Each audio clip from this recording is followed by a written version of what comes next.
Good afternoon, folks, and welcome back to the Rob Maness Show Live. We've got a great show today. It's titled, "The CIA is Owned by America's Primary Adversary." I can hear you, folks. Yeah, I know what you're saying. The Colonel's finally gone completely and utterly mad, but hear me out, please. Let me introduce you to William Burns, the newly confirmed CIA director under the Biden administration. Just listen to this from our friends at the accountabilityinitiative.org. Quote, "We find that Burns has connections to China and extreme leftist organizations all throughout his career. In this role, he's going to head this organization that's supposed to be confronting an increasingly active, aggressive Chinese spy apparatus. Unfortunately, Burns, like so many other Biden appointees, is also really quite possibly compromised by the Chinese Communist Party. We lovingly refer to them as the CCP. One wonders where American counterintelligence is.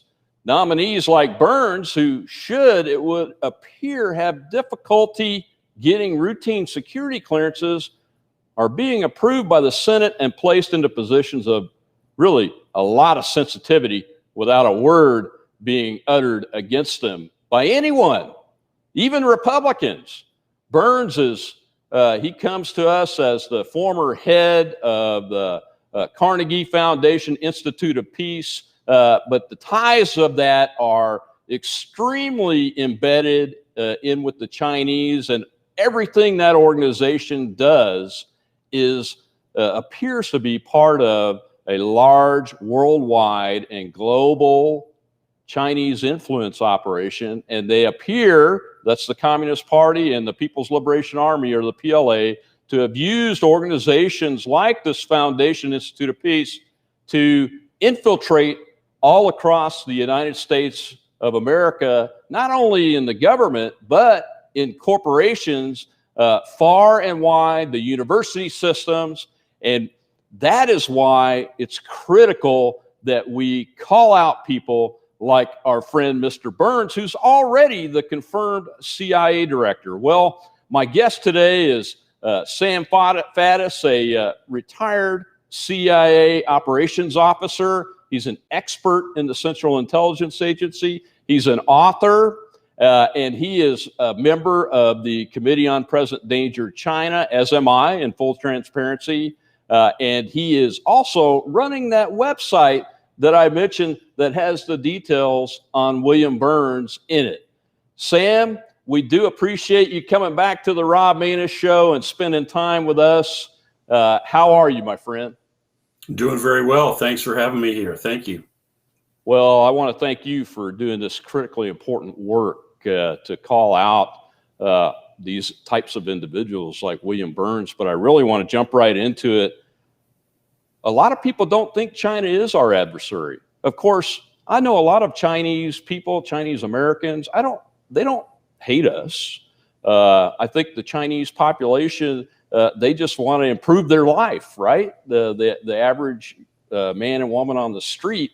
But it's the Communist Chinese Party and the People's Liberation Army's apparatus running the country that I consider our adversary.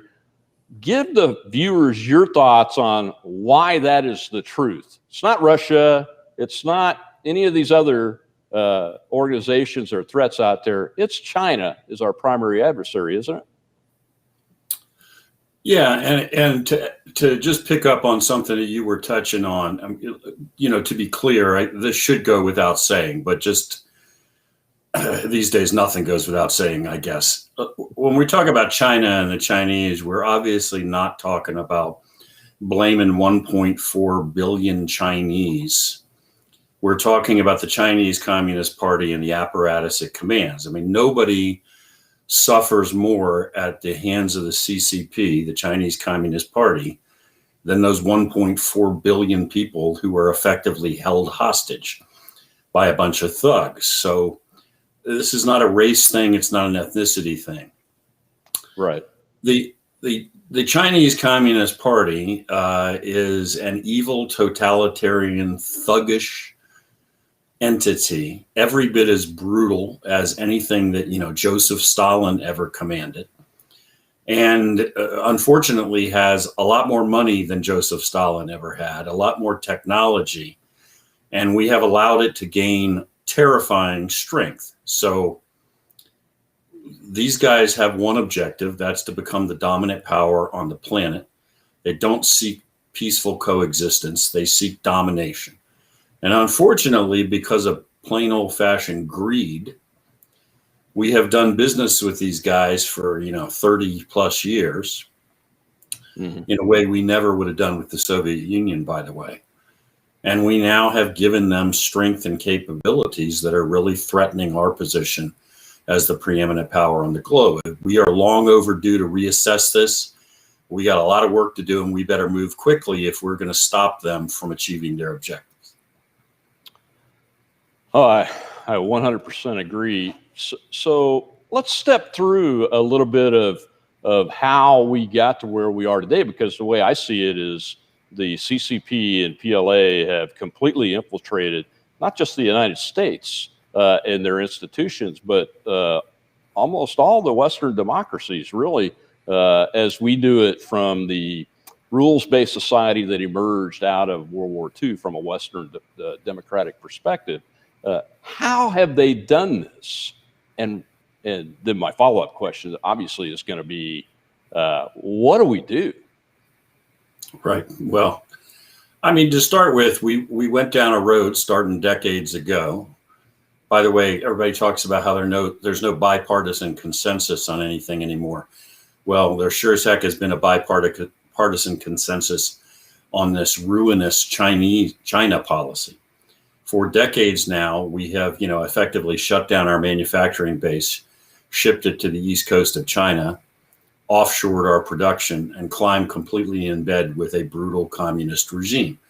That hasn't made the average Chinese person particularly wealthy, but it has made people at the top of this food chain, Amazon, in the US fabulously wealthy. And it's made the Chinese Communist government fabulously wealthy. So we have handed them the monetary fiscal capacity to threaten us.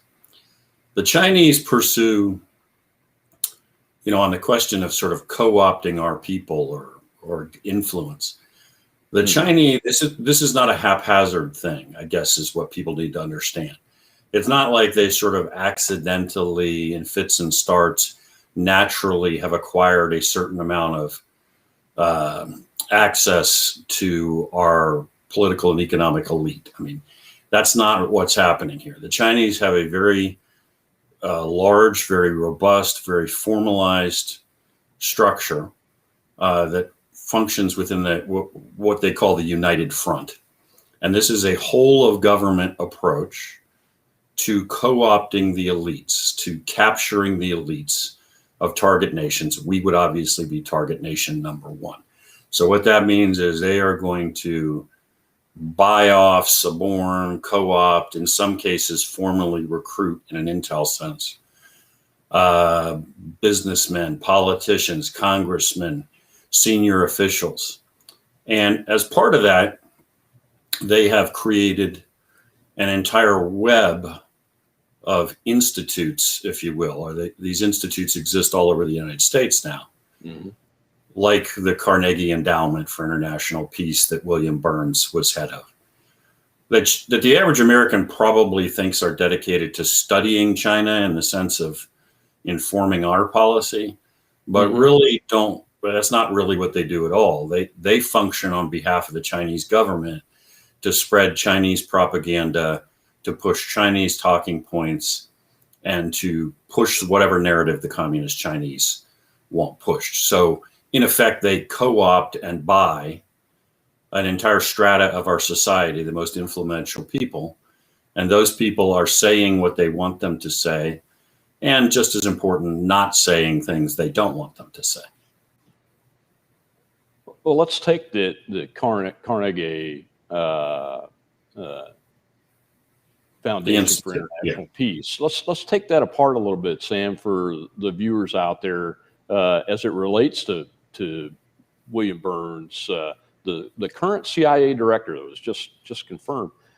How did they do it? What's some of the methodology for this to become part of a key part, really, the way I read the research of the Chinese influence operation within the United States? Is it just funding, or do they recruit Americans to come into the Chinese orbit, or do Americans actually recruit Chinese operatives to try to come into our orbit, which allows them to influence us? It's not convoluted, and like you said, it's very strategic, and it's not haphazard. So their methodology sure appears to be very systematic. So how did they get Burns to help them? I mean, Americans don't go out and say, I'm going to help the main enemy of the United States do such and such on a regular basis. So how did they get a guy like this in this foundation to help them with their influence operation? Right. Well, I mean, on some level, I'd have to defer to Mr. Burns as to precisely what calculus he made that persuaded him that he should be cooperating with and assisting a foreign power. But you said something in there where you said Americans don't go help a hostile foreign power. I'm paraphrasing, obviously. Yeah. We wish to God that was true. And probably for you and I and most people viewing the program, that seems like common sense, right? I mean, you wouldn't expect an American in 1980 to be cooperating with the Soviets unless he was, a spy, unless he was part of the Walker spy ring or something, getting paid. And we had a name for that, right? He's called a traitor. Right. Psychologically, we have for decades, all of us, but certainly the government and the most powerful folks in terms of business in this nation, have basically told the United States a lie. They've told Americans a lie for decades, which is that if we do business with the Chinese, they're going to liberalize, democratize. They're not really bad, scary communists like the old communists, like the guys we fought in the Korean War, like the Soviets. They're kinder, they're gentler, they're warming up, they're becoming just like us. It's okay to deal with them. They're not really a threat. Okay, well, right. None of that is true. All of that made it more palatable to keep going down this road, which made some people fabulously wealthy. Didn't do much for the average American who used to have a factory job and now shops at the dollar store. But, a large part of the country really paid for this policy, but we've fed them this lie. So pursuant to that lie, we have lowered the threshold and made it really, really easy for people who were so inclined to sell out their country, which is what we're talking about. So in the case of Burns, I mean, you asked me about methodology. I mean, every once in a while we talk about a spy case. Eric Swalwell, the congressman seduced by the Chinese spy, Ling Ling, or whatever her name was, and she's sleeping with him. And this is great, sensational stuff. And we act like that was significant that we uncovered this. By the way, nothing happened to Swalwell at all. No. But like that was a big deal. Okay, well, that's a big deal that a congressman was running around with this Chinese spy who, by the way, was helping him raise money and doing all sorts of other things that would suggest that beyond sleeping with him, she was controlling his agenda. But the thing is, there's actually nothing unique about that we act like, okay, we caught this guy. Well, okay, congratulations. There are thousands and thousands of more people at various levels who have been either formally recruited or co-opted by. By that, I mean, they don't necessarily formally work for Chinese intelligence, but they certainly do the bidding of Beijing and cooperate with them. And a lot of this is done, honestly, in the light of day. Like, the press doesn't talk about it, so it seems like it's mysterious. But once you look at it, you're like, well, there's nothing mysterious here. So the Carnegie Endowment that we've been talking about that Burns ran, as one piece of, this is just one element of their connection to the Chinese. They have an institute, a center in China that they run, and they run it in partnership with a Chinese university. So it's basically a center on the campus of this university, and the endowment is in partnership with this Chinese university, Tsinghua. Okay. Tsinghua is formally, first of all, it's Xi Jinping, the chairman of the Chinese Communist Party's alma mater. That ought to set the tone right there. I get it. That university is part of what's called the Thousand Talents Program. The Thousand Talents Program is a Chinese intelligence program which recruits American scientists and steals American technology. That's exactly what the Thousand Talents Program is. So this university is formally part of that. By the way, this Chinese university, has also conducted cyber attacks on American targets and hacked into American targets. So you're talking about a university that's completely lock, stock, and barrel, part of the Chinese intelligence apparatus and directed at American targets. And the Carnegie Endowment is in formal partnership with this. And the Carnegie Endowment, just to hit this point again, not to be too redundant, the Carnegie Endowment goes into this partnership under the direction of William Burns, who is now your CIA director. So the guy that's going to run the intel apparatus is running the intel apparatus, whose number one enemy is now Chinese intelligence, has been in bed with Chinese intelligence for years now. Right there, by the way, as you well know, if I admitted to that trying to get a secret security clearance for the most basic level job, I couldn't get one. I'd be laughed out of the room as soon as I submitted that paperwork. That wouldn't even get to the poly. I wouldn't get anywhere. They'd say, I'm sorry, get past the I don't think your services are required. But this guy, and this is just one piece of it, this guy has now been confirmed by the Senate to be the head of the Central Intelligence Agency. This is, I think I said on air on another show the other day, madness, and I will stick with that characterization.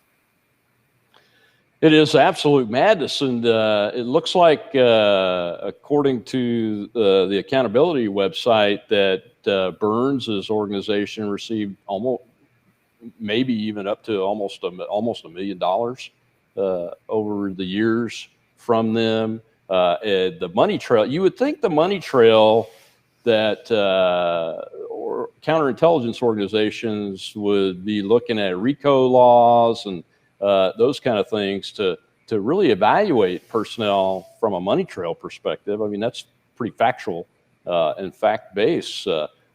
Why do you think they're not doing that? I mean, Burns, he's running the CIA. Yeah, well, there's one of the many $60,000 questions, right? It's by the way, this whole business with funding coming from China and everything we're talking about here, you could kind of copy and paste and apply to virtually every other national security appointment of President Biden. So the Secretary of State just left a job running what's called the Biden Institute at the University of Pennsylvania. It does exactly the same kind of stuff for the Chinese. And they took at least $22 million from the Chinese that they, in violation of the law, didn't even bother to account for. In other words, they just took it anonymously and didn't tell anybody where it came from. When the Department of Education went after them recently, back when President Trump was in the White House, went after them and saying, by the way, I don't know if you heard about this, but there's a law that you got to tell us where you got this money from. Their response was to fight the order. They don't want to tell the Department of Education who gave them the money in communist China. And you could go across the board. Sam, this is the same type of law that was used to charge a professor or two, I think one from MIT, that failed to report the connection about the Thousand Talents program. That's where folks may have heard of that. Is that correct? Yep, that's exactly right. Under the Trump administration, we began to try to enforce the rules and actually begin to prosecute some folks who clearly needed prosecuted. And then, of course, that has all come to a screeching halt now. Yale is being investigated for in excess of $300 million in Chinese money that they haven't accounted for. So back to your question, where is counterintelligence? Really good question, right? I mean, I made reference before to John Walker and the spy ring back in the 80s working for the Russians. inside the U.S. Navy, one of the most damaging cases in U.S. history. There have been other cases. My old buddy, I say that tongue-in-cheek, Rick Ames from CIA, who was working for the KGB and betraying us. But we used to be looking at a situation where we were hunting for individual moles.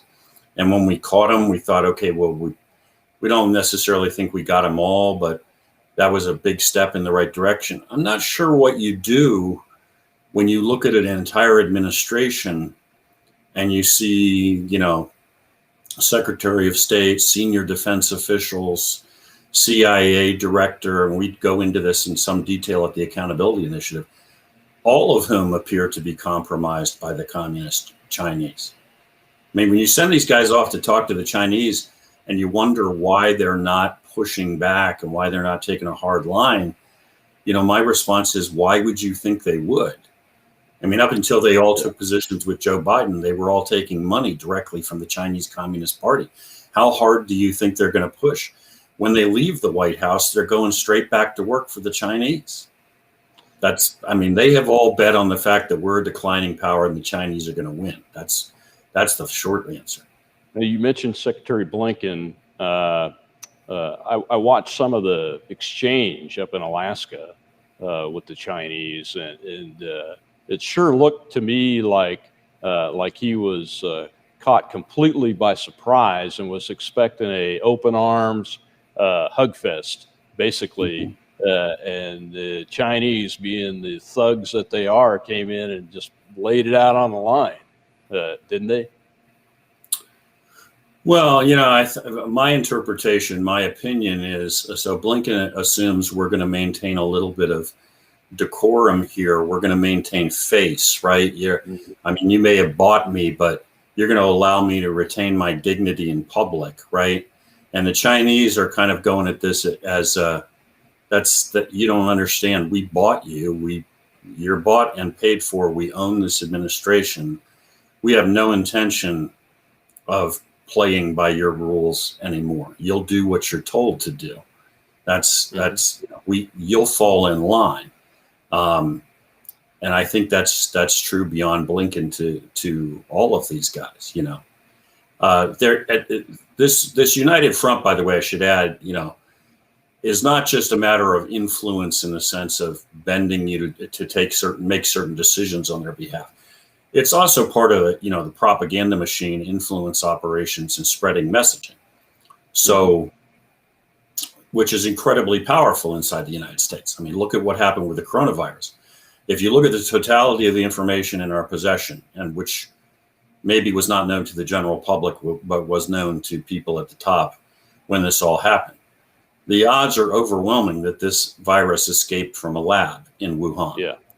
Now, I'm not saying it's a biological weapon, and I'm not even saying that they necessarily engineered it.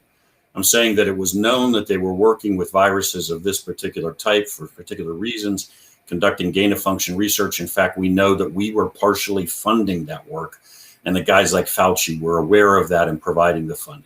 So Sam, can you explain for the folks what gain-of-function research is? Because I don't think people really understand when you and I hear that, we go, what? Yeah. What does that mean exactly? So basically what gain-of-function research means is you take, in this case, a virus, a flu virus, and what you're attempting to do is you're attempting to anticipate how it's going to mutate. Yeah, viruses mutate with astonishing rapidity. Most of those mutations, and they're basically blind mutations. I mean, a virus doesn't think, right? It just mutates and changes. Right. Most of those mutations are either useless or in some cases counterproductive, and the virus dies off. In some cases, very much to the contrary, the virus becomes much more communicable and much more virulent and much more dangerous, and it happens literally in a moment. So the idea with gain-of-function research is you sort of anticipate the ways in which a virus might mutate by speeding this process up effectively in the lab. Mm-hmm. And that allows you to say, okay, we can now prepare the medication or the vaccine before it does this in the wild.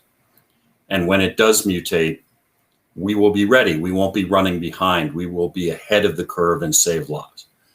it's one of those things that sounds theoretically, I suppose, viable. Mm-hmm. The downside is obvious to anybody with a lick of common sense. You are making the virus more dangerous. If the virus gets loose, it's a self-fulfilling prophecy.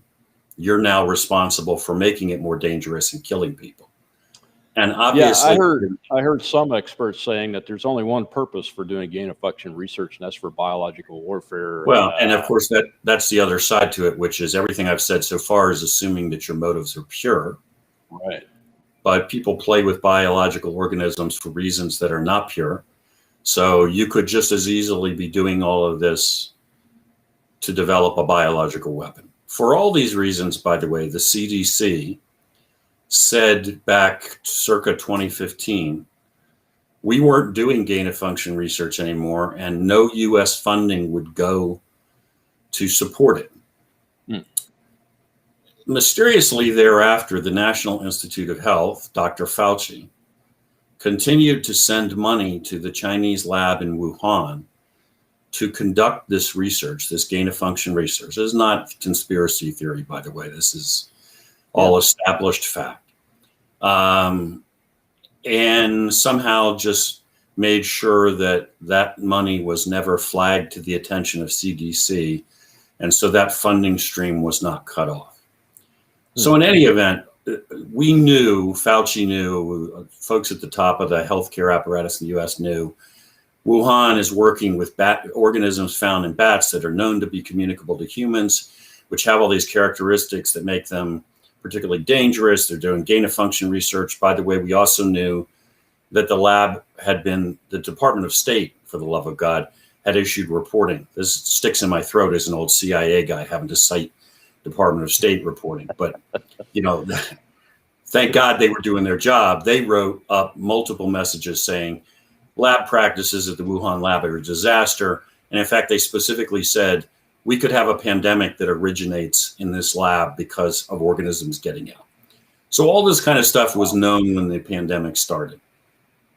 Based on that, the first theory, the first common sense theory has to be, we're looking at something that came out of that lab because this is exactly what they've been messing with and working with.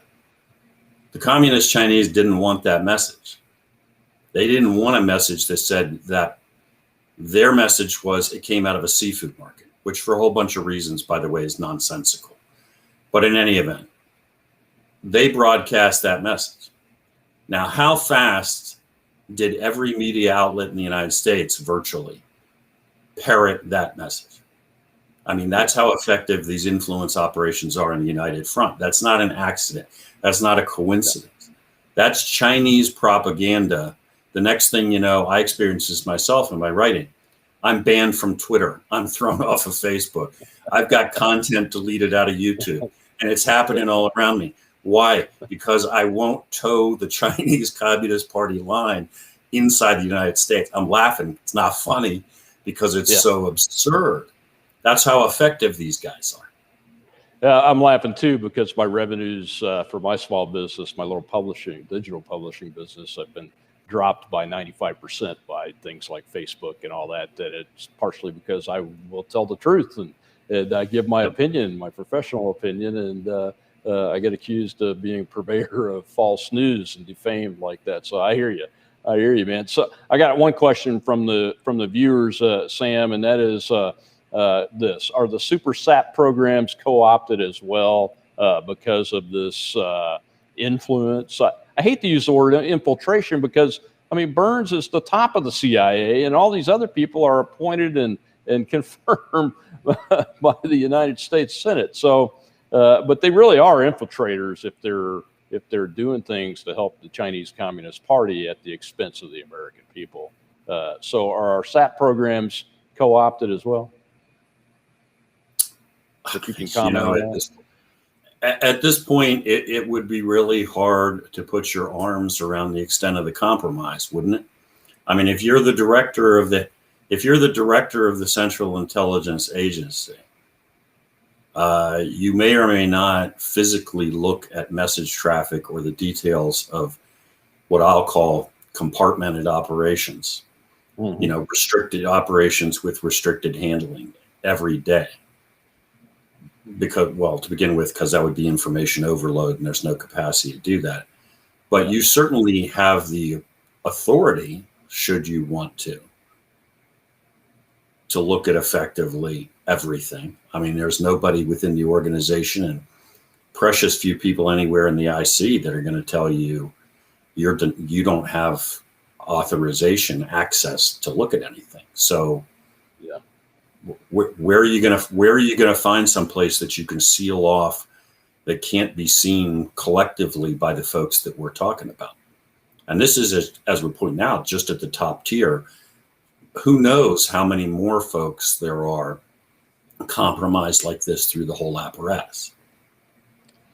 Yeah, I was going to mention that, as I always do, if you are working in the IC or the United States government, for that matter, folks, and you need to get some information out, you can contact me on my secure email at rlmaness@protonmail.com, and I will take that and keep you as anonymous as I can and help you do any other type of whistleblowing functions, because it's extremely important that if we do see anti-American efforts from within our own government, that those get reported out. And we know the leftists believe that, because they reported out on whistleblowers everything they could think of, even stuff that they made up against Mr. Trump in the last administration. So folks, if you are out there, you're a loyal American, and you want to get the information out, feel free to contact me, and I will help you with that process if I can,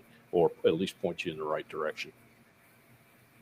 Sam, I got another question here about Mr. Obama. Did he take money from China? I mean, it's illegal according to our election laws for a candidate to take money from a foreign entity, government or private, right? Yeah, well, I'm unaware of Obama directly taking any cash. Unaware, I always say the absence of intelligence is not intelligence, right? You ask somebody on September 11th, is there going to be a terrorist September 10th? Will Al-Qaeda attack New York tomorrow? The answer would have been no. Well, it would have been, we have no indications. That's true. That didn't equal, there's not an attack coming. That equaled our access wasn't very good. So I don't have that information. That doesn't mean it didn't happen. What I do know is this, and Obama always says that his administration was devoid of compromise and corruption, and that manifestly is a lie. I mean, you can't get past his vice president and his wonderful son Hunter Biden and the hundreds of millions and literally billions of dollars they took from the thugs of the universe. You don't have to go any further than that to know that they were up to their eyeballs in corruption that's mind-boggling, right? I mean, yeah. You think about Joe in 2013, the Chinese were engaged in an island building operation in the South China Sea, which has continued and expanded since. They were essentially seizing control of a big chunk of the Pacific Ocean by building artificial land masses. Joe Biden's point man for Obama, formally, he's his guy on China. His number one job is stop Chinese expansionism. That's his charge, allegedly. He flies to Beijing. He's got his son Hunter in the plane.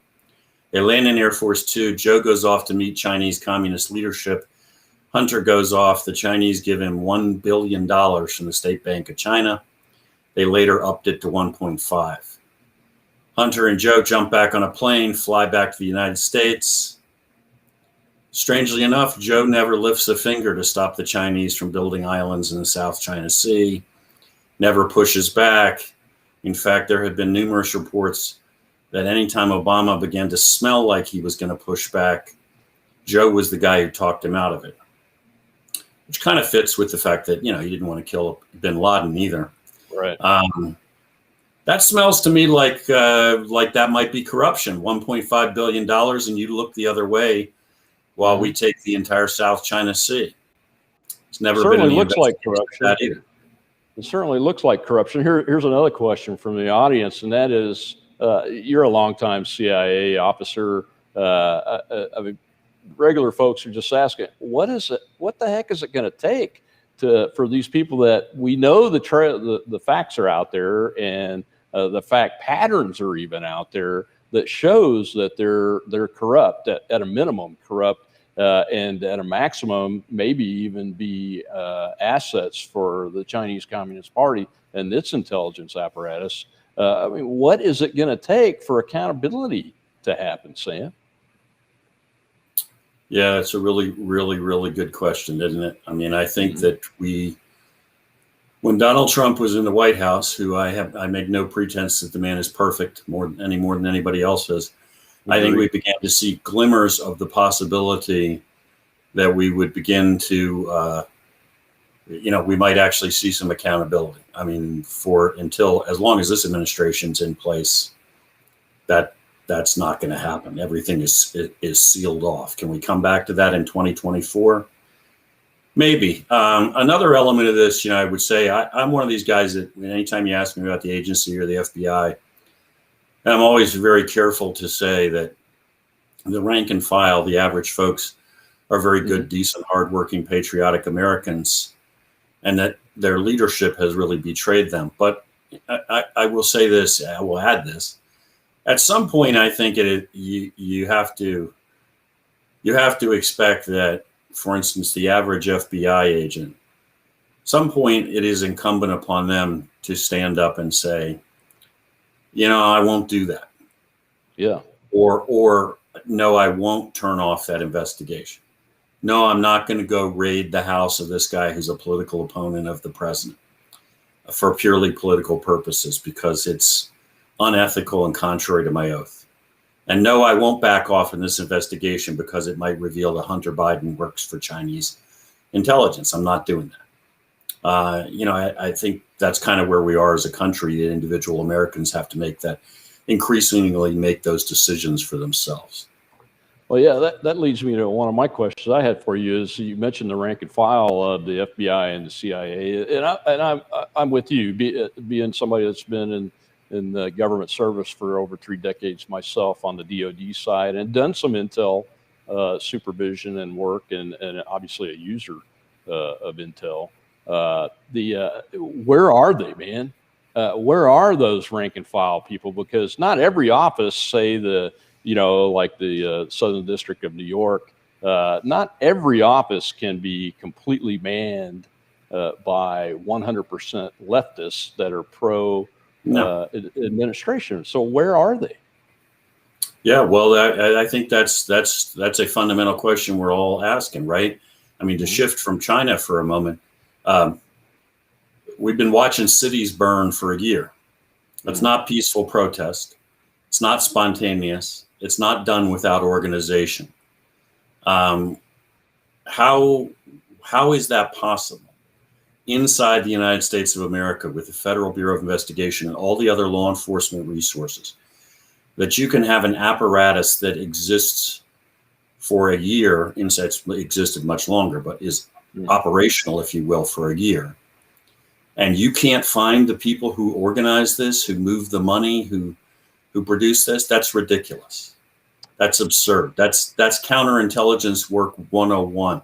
That ought to be an easy day. You ought to be able to go rip this whole thing out by the roots in a matter of months at the most and lock these people up and shut it down. Well, why is it not happening? Because nobody's actually trying to do it. Nobody is pursuing sources inside Antifa or BLM or any of these other groups. That's a political decision. And this is what I mean by, at some point you have to say not only the average, the FBI special agents have to say not just, I won't do that because that's illegal, but no, I'm not going to ignore this target. I swore an oath and these guys are burning American cities and we're going after them.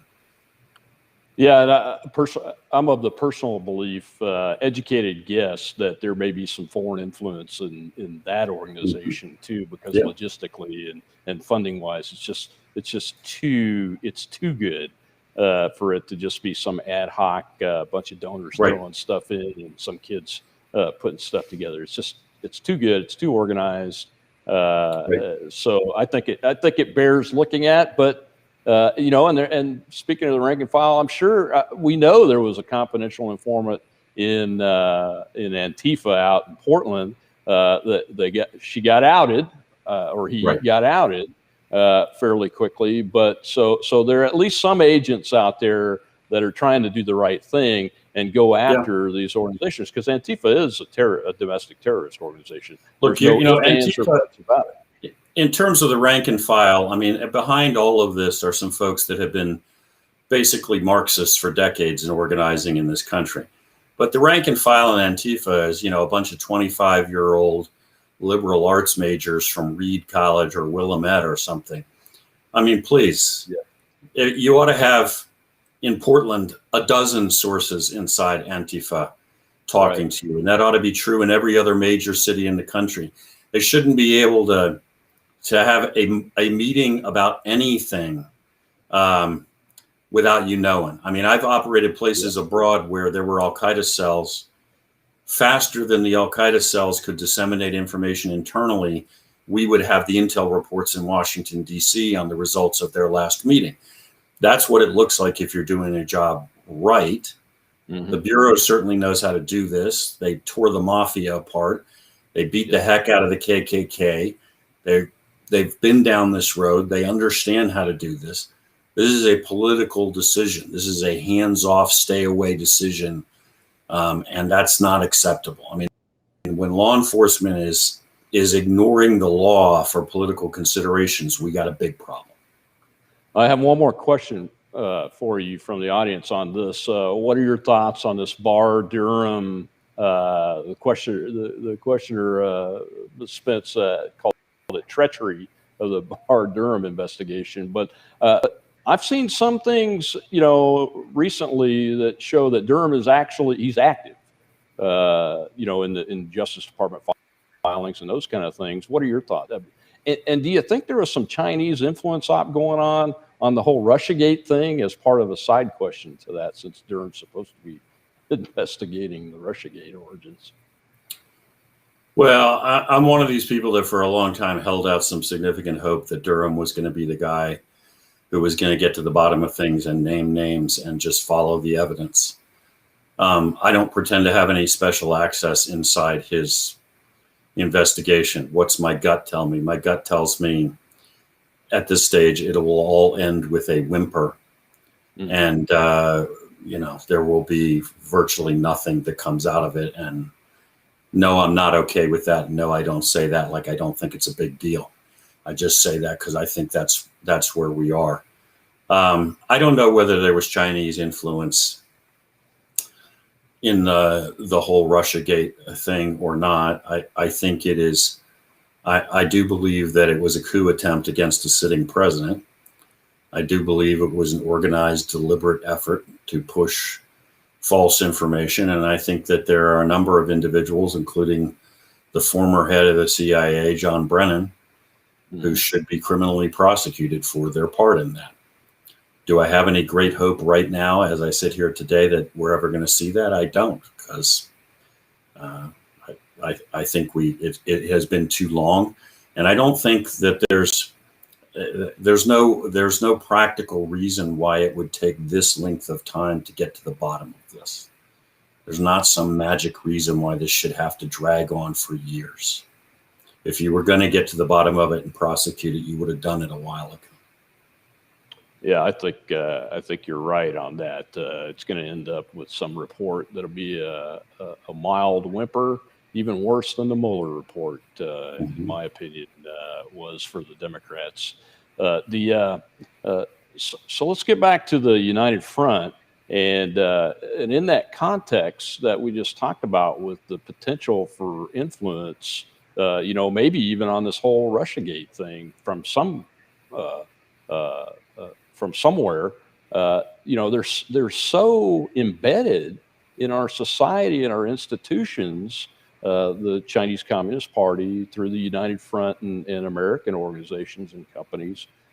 How do we not know what their influence is everywhere? I mean, we have fantastic surveillance collection capabilities and storage of data capabilities and artificial intelligence. I mean, my gosh, somebody that went through an airport to get to Washington, D.C. on January 4th or 5th and stayed through the president's speech and then goes back to the airport, never went to the Capitol, gets hit on a no-fly thing from facial recognition or cell phone track. Either one. Both of those, I think I've been told about anecdotally happening to Americans. So I think regular folks are out there going, what the hell is going on? We know they're here. We know they're operating. We know we've got the head of the CIA that's looks like he's co-opted.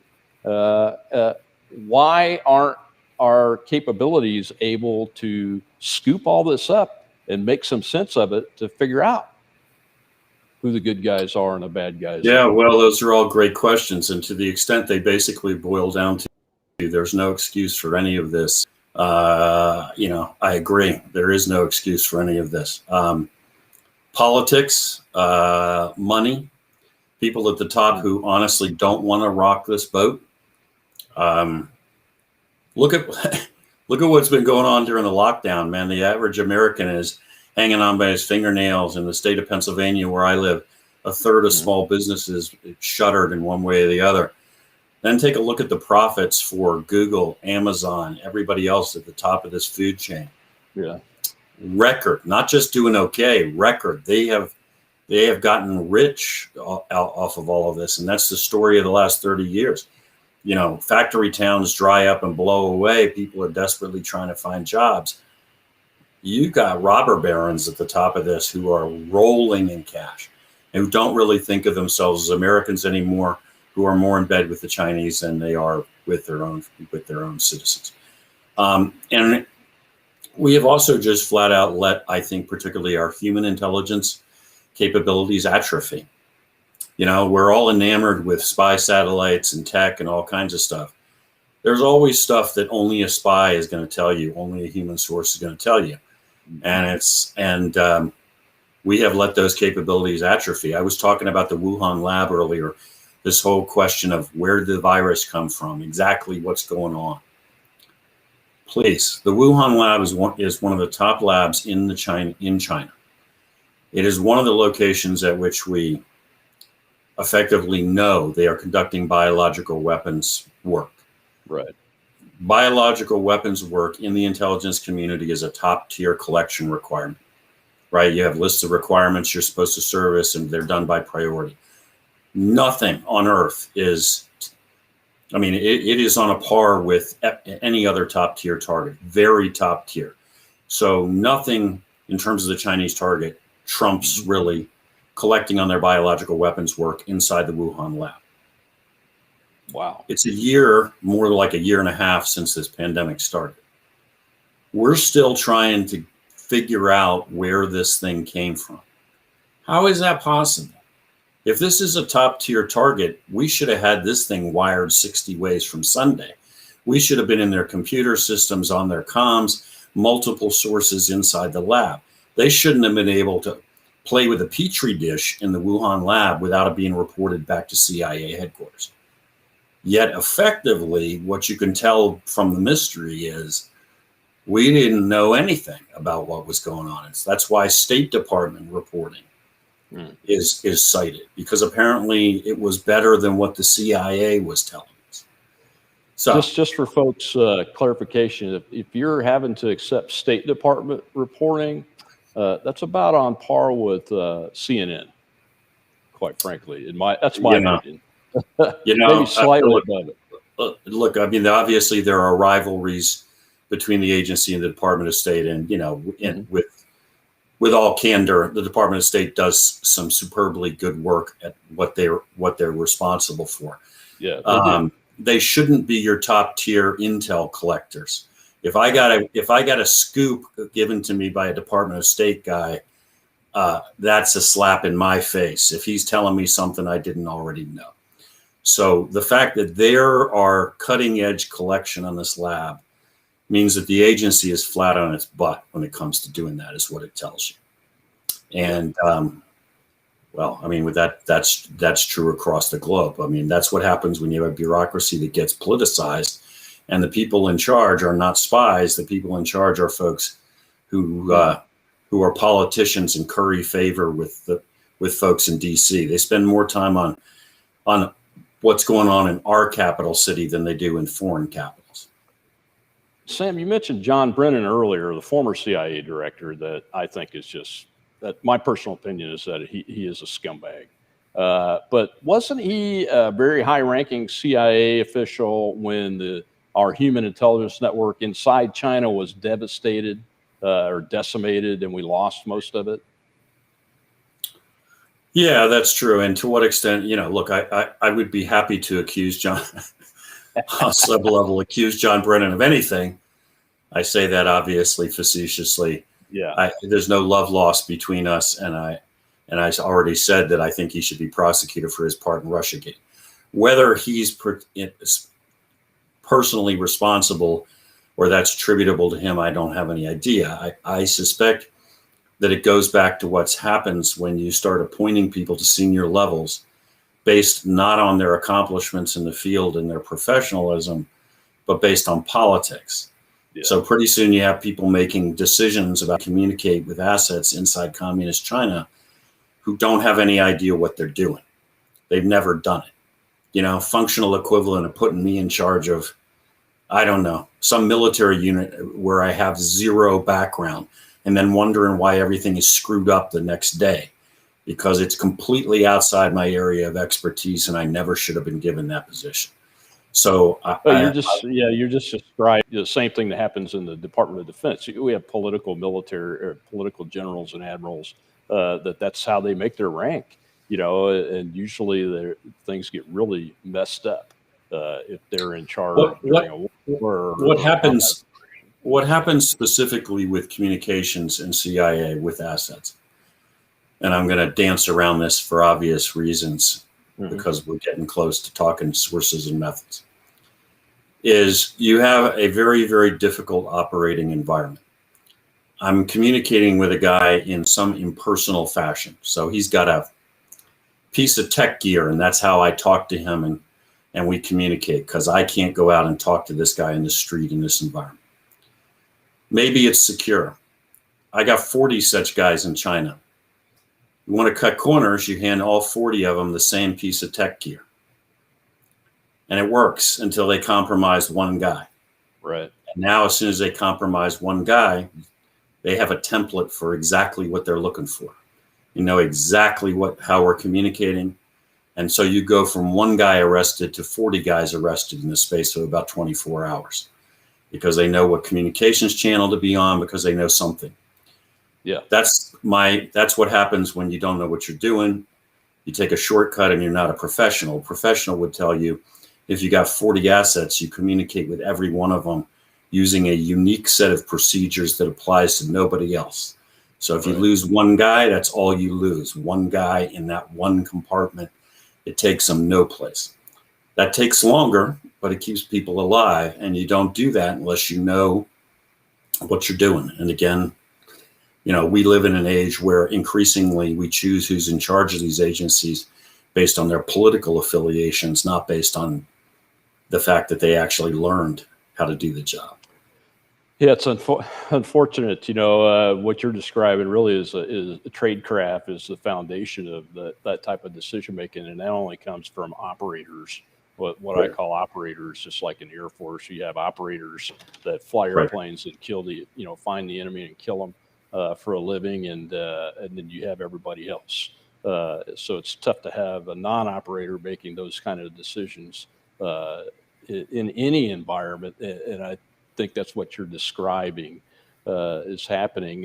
So 2 more questions, Sam, before we let you go. First one is probably easy. All right.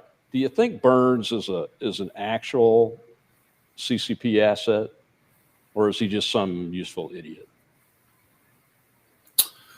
Well, so when you ask me a question like that as a CIA guy, asset is a term of art. Our asset means I formally recruited you, or you recruited me, and I'm taking cash typically, and I have formally agreed to work with your intelligence agency, and you meet me clandestinely, and yada yada, all this other stuff. It's a term of art.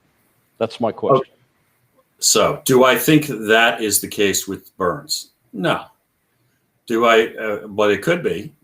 Do I think that he long ago crossed lines philosophically, took money, made compromises, and is owned in a more informal sense by the Chinese communists, without question? He and a number of the other guys at the top of this administration, they made their bet. They have bet that China is the rising power.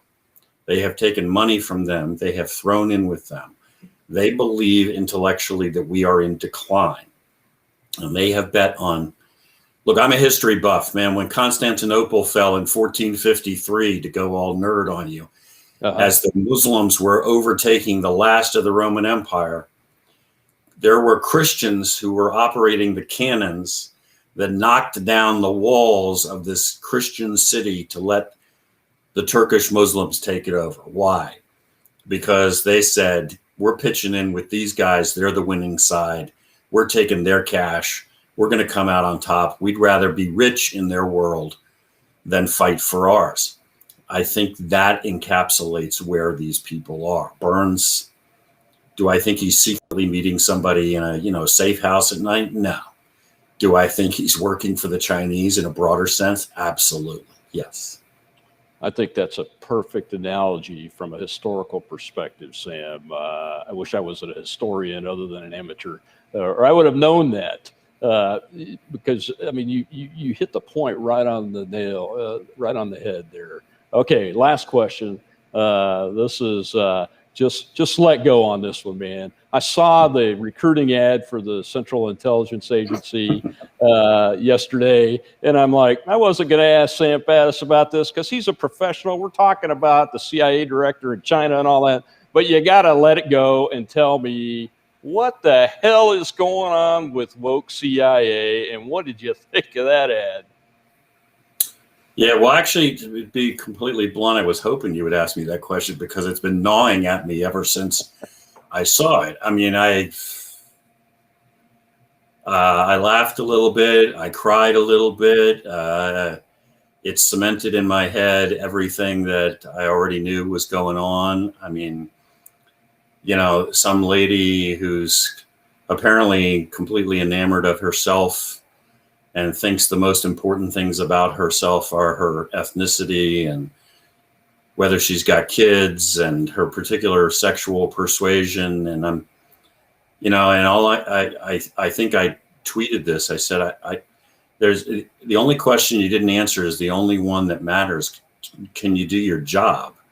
Which is all I care about. I mean, I'm sitting in my office right now. I got a picture of my team in Iraq on a piece of furniture a few feet away.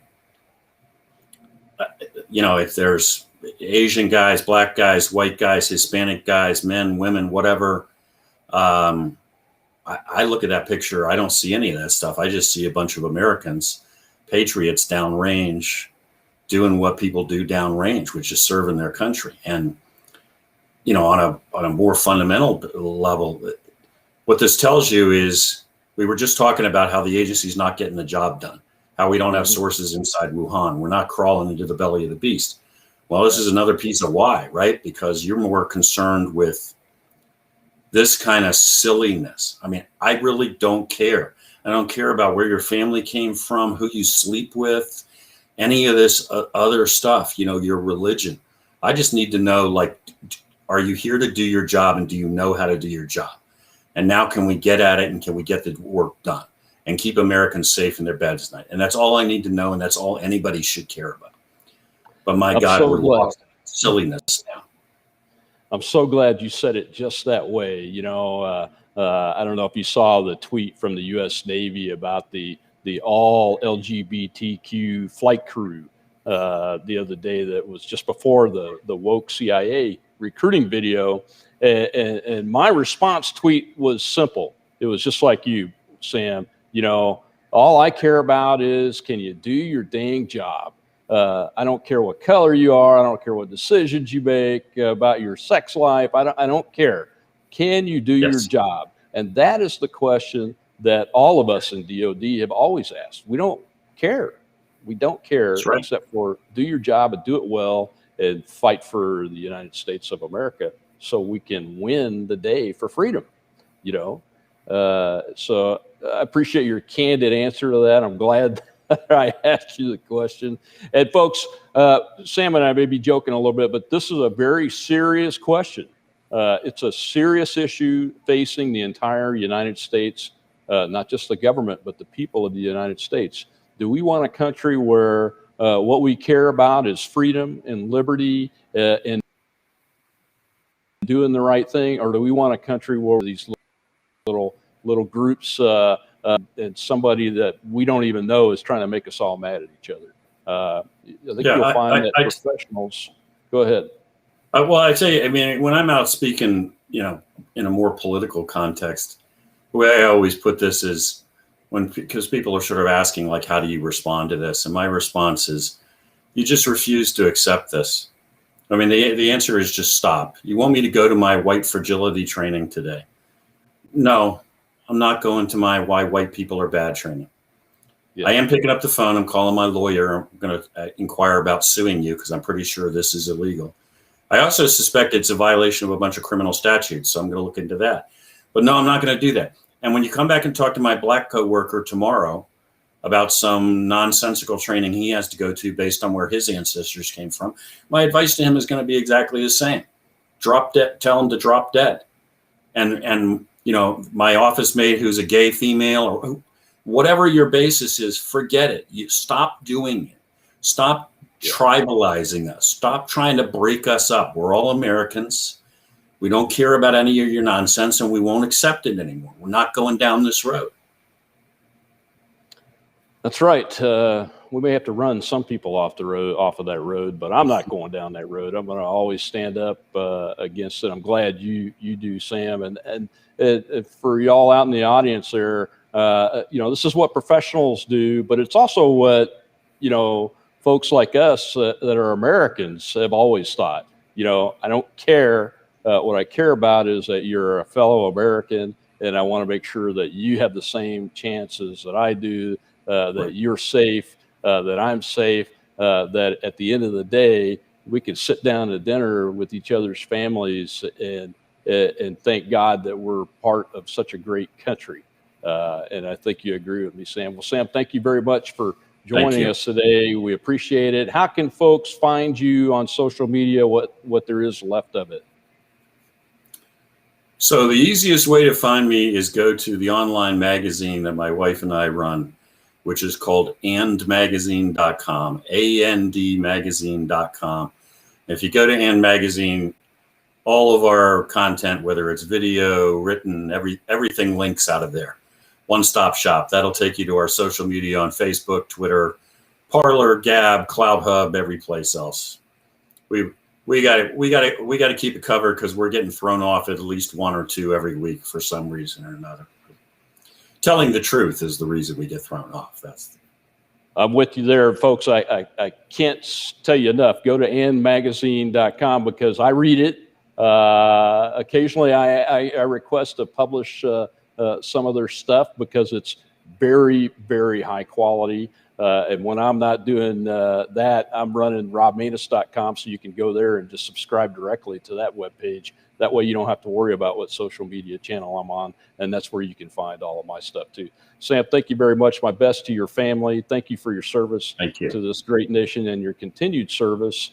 And we'll be in touch once we get this show published out on the web and those kind of things later in the week. Thank you very much. Thank you. Well, ladies and gentlemen, that was retired CIA officer Sam Faddis, a great American who knows much more than I will ever know about the intelligence service and what goes on in that organization, and expressed some pretty big concerns today. But one of the questions that I didn't address during the show was, are you saying that nothing can be done?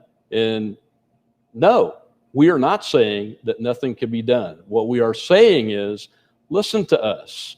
Don't listen to the fake news, propaganda, corporate media. Don't listen to the political parties. Listen to folks like Sam Faddis and Rob Manus. Subscribe to our channels. Don't listen to Facebook when they tell you that I pass fake news. That's what they do every day. because I don't. And if we find something incorrect, we correct it or take it down. And Sam does the same thing at and.com. So check it out. But no, we will figure this out. We are figuring it out. The fact that we could have a show like this tells you that we can do something, and we are doing something. And what you can do is get on the phone, call and write your congressman, call and write everybody that is an elected official for you, from the county level, the city level, all the way up, and let them know you're concerned about this and that you want America's relationship with China to be one of respect, but we're not going to take their crap. They are not in charge of the world, and we don't want to be in charge of the world. We just want freedom to be there for everybody, but especially we insist on freedom for citizens of the United States of America. So that's it for this week. I'll see you next week, same time, same channels, right here on the Rob Maness Show. Thank you so much for joining us today, folks.